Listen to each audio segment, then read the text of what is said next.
Megan, an English teacher and mom to 2 teenagers, and I'm reading the Twilight books and talking about what I think is nice about them and funny and what I think is problematic. Today we are talking about chapter 3 of Twilight and chapters 3 and 4 of Midnight Sun. This is part 4, Charlie and Tyler. Charlie shows up at the school after the accident, and Edward can suddenly feel Charlie's emotions drowning out all of the thoughts and emotions of the people around them. He just feels Charlie's thoughts as general emotions, though, instead of clear words like other people.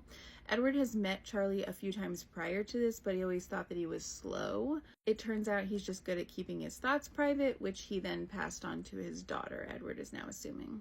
While we're on the topic of Charlie, before work that morning, he also put snow chains on Bella's truck tires, which is really good dad energy. He cares about her so much more than he's capable of expressing, and Bella just really doesn't understand that, which is okay. She's a teenager. She doesn't have like that emotional complexity at the moment, so it kind of makes sense that she's not picking up on that.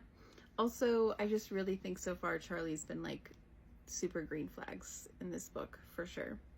Back to the accident. When Bella and Edward get to the hospital, they have conflicting plans. Edward is definitely focused on protecting his family at this point, and Bella wants to know how he apparated across the parking lot.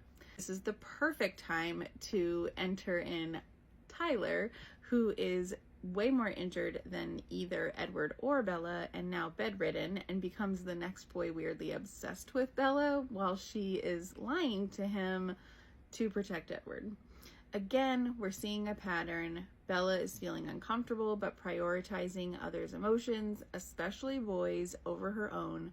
I saw somebody say that Bella may have inherited this power to attract these boys from Renee, and she's doing it like unconsciously, but she never had this issue before in Phoenix, so I personally don't really think it's supernatural. Honestly, she just seems to feel so much external pressure to be responsible for everyone else's feelings and well-being that she can't be real with them.